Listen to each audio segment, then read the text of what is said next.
सीधा रुख करते हैं पानीपत का, जहां से मुख्यमंत्री मनोहर लाल खट्टर संबोधन करते हुए नजर आ रहे हैं। क्या कुछ कह रहे हैं मुख्यमंत्री मनोहर लाल खट्टर, सुनते हैं। यहाँ से आयोजन किया था, यही वो मैदान है जहां हमने गुरु तेग बहादुर जी का शहीदी दिवस बहुत बड़ी संख्या में हरियाणा के निवासी आए थे। उस कार्यक्रम में भी समाज की खुशहाली का हमने संकल्प लिया था और आज एक बहुत बड़े कार्यक्रम के रूप में अपनी हरियाणा भर की बहनें यहाँ उपस्थित हुई हैं। एक संयोग ही है और इस संयोग से मैं कहता हूं कि हरियाणा की जनता संकल्प लिया है कि हम अपने समाज को मजबूत बनाएंगे, सुदृढ़ बनाएंगे और इस बढ़ती हुई हमारी जो गति है सुख समृद्धि की, इसमें हरियाणा को और आगे बढ़ाएंगे, ऐसा मेरा मानना है। आज जैसा प्रातःकाल मौसम थोड़ा गर्म हुआ, बाद में इंद्र देवता प्रसन्न हुए, मौसम को अच्छा किया और अब चूंकि कार्यक्रम का एक स्वरूप आगे बढ़ने वाला है तो फिर से मौसम खुला है। इस दिन के लिए मैं भगवान का भी धन्यवाद करता हूं। भाइयों बहनों, जैसा हमको पता है आज का दिन भगवान शिव जी से ये जुड़ा हुआ दिन है। कहते हैं कि माता पार्वती को आज ही के दिन उन्होंने पत्नी स्वीकार किया था, उनकी शादी एक हुई थी। तो इस प्रकार से इस दिन का अपना एक महत्व है और आज ये हर्ष और उल्लास का यह त्योहार है। ये केवल इंसानों के लिए नहीं है, मैं समझता हूं प्रकृति का भी ये एक त्योहार है, क्योंकि वर्षा काल के समाप्ति के बाद एक खुशहाली, एक हरियाली ये प्रकृति भी पैदा करती है। और यदि इस वर्षा के कारण से कभी कोई मानो संकट भी आ जाए, जैसे भी बाढ़ आई है, तो उसके बाद हम अपनी दिशा को ठीक करने के लिए एक संकल्प भी लेते हैं कि किसी संकट को पार करने के लिए हमारा जो धन धान्य अब आगे होगा, उससे ही संकट भी हमारे दूर होंगे। भाइयों बहनों, महिला का सम्मान, समृद्ध हमारी संस्कृति, ये जैसा बताया कि त्योहारों का एक प्रकार से बीज तीज ने बोया है, तो इसके अंदर हमारी जो खुशी का एक लहर का जो एक प्रारंभ होता है, लोकगीत हैं, लोक संगीत है, हमारे यहाँ रागनियां हैं, सांग है, खुशी का उद्गार, ये इस तीज से प्रारंभ होता है। कैसे प्रकृति में इसके जो संकेत मिलते हैं। अभी एक चीज शायद आपने कभी देखी कि नहीं देखी, मैं छोटा होता था, गांव में बरसात होती थी, यही दिन होते थे वर्षा के बाद रेत में से, वैसे तो बहुत वर्षा के लाभ होते हैं, एक चीज हमने उस समय देखी, एक तीज नाम का जीव, कुछ प्रदेशों में उसको लाल गाय कहते हैं, छोटा जीव होता है, रेत में से निकलता है और जब हम जाके देखते हैं, हथेली पर लेके रखते हैं, मखमली एकदम, इतना प्रकृति का सुंदर रूप, उसको भी तीज कहते हैं।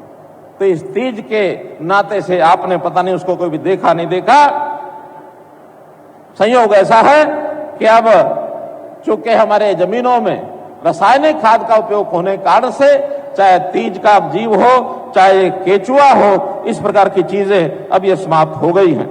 भाइयों बहनों, तीज त्योहार के समय हम लोग हरियाली के लिए स्वयं भी प्रयत्न करते हैं। जगह जगह मैदान में, जगह जगह हमारे खेतों में, हमारे स्कूलों में, हमारे सार्वजनिक स्थानों पर पेड़ लगाने का बहुत बड़ा हम काम करते हैं।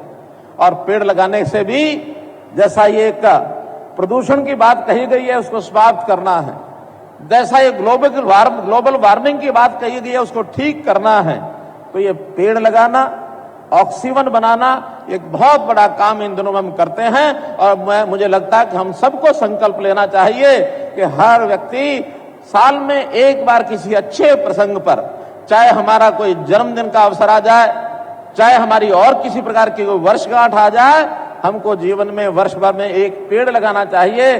सारे जीवन में 10, 20, 30 अगर हमने पेड़ बढ़ा दिए तो बहुत बड़ा प्रकृति के साथ एक प्रकार का हम सम्मान करेंगे और मानवता के साथ न्याय होगा। भाइयों बहनों, जैसा बेटी बचाओ बेटी पढ़ाओ की बात हमने की, यह प्रदेश एक समय था बेटी मारने वाला प्रदेश माना जाता था, लेकिन मैं धन्यवाद करता हूं प्रधानमंत्री जी ने इस प्रदेश में अलख जगाई, जो 871 उस समय हमारा जेंडर रेशो हो गया था महिला और पुरुष का, वो आज बढ़कर के 927 हो गया भाई, ना 927 हो गया। बहुत बड़ा अंतर एक उसमें आया है। महिलाओं के सशक्तिकरण के लिए हमने बहुत से कार्य किए हैं, चाहे वो शिक्षा क्षेत्र हो, चाहे वो राजनीतिक क्षेत्र हो। हमने पंचायतों में 50% महिलाओं का प्रतिनिधित्व तय कर दिया है कि हमारे प्रतिनिधि पंचायती राज में जितने पुरुष होंगे उतनी महिलाएं भी होंगी। और ये हरियाणा पहला प्रदेश है इस प्रकार की गारंटी देने वाला प्रदेश। शिक्षा में हमने महिला कॉलेज, जितने पिछले 5 साल में 7 साल में कॉलेज हमने खोले हैं, आधे कॉलेज केवल महिलाओं के लिए हैं, बाकी आधे कोएड एजुकेशन के हैं जहां महिला पुरुष दोनों पढ़ सकते हैं। एक प्रकार से महिलाओं को पढ़ने का अवसर और ज्यादा बढ़ गया है। और कभी कभी तो मुझे भी हैरानी होती है, जब कभी पुरस्कार वितरण के कार्यक्रम स्कूल में, कॉलेज में, यूनिवर्सिटी में होते हैं, तो मैं देखता हूं उस प्रथम लाइन में जो टॉप करते हैं उसमें 80% छात्राएं होती हैं, मात्र 20% लड़के रह गए। अच्छी बात भी है, थोड़ी चिंता की बात भी है। अब कभी छात्रों का, बेटों का सम्मेलन होगा तो मैं कहूंगा भैया मुकाबले में थोड़ा आगे बढ़ो, वरना संतुलन दूसरा गड़बड़ा जाएगा। महिलाएं काफी आगे बढ़ गई, पुरुष पीछे रह गए, तो समाज में संतुलन ये भी अच्छा नहीं है। कई प्रकार के दोष हमारे पुरुषों में, बेटों में आ गए हैं। अभी मैं कल पढ़ रहा था, पंजाब में एक मुहिम चलाई गई है, बेटा बचाओ अभियान। उन्होंने बेटा बचाओ अभियान क्यों चलाया? क्योंकि हमारे परिवारों के बेटे वो नशे की तरफ, ड्रग्स की तरफ आगे बढ़ रहे हैं, उनका भविष्य अंधकार में हो रहा है। आज पंजाब में है, कल वो हरियाणा में भी हो सकता है। उसकी जिम्मेवारी भी ठीक रखने की हमारी इस मातृशक्ति की है कि अपने बेटे बेटियों को सबको समृद्ध करना है, तो बेटियों को तरफ भी ध्यान करो। इस नशा के विरोध में जो आवाज उठा सकते हो आप आवाज उठाओ, सरकार आपके साथ खड़ी है, चिंता मत करना। इसलिए महिलाओं के सशक्तिकरण में हमने इनके रोजगार के लिए सेल्फ हेल्प ग्रुप्स बनाए हैं। और मुझे लगता है कि हरियाणा की प्रगति ये बहुत प्रदेशों से काफी अच्छी है। हमारा हरियाणा इस समय 57,376 स्वयं सहायता समूह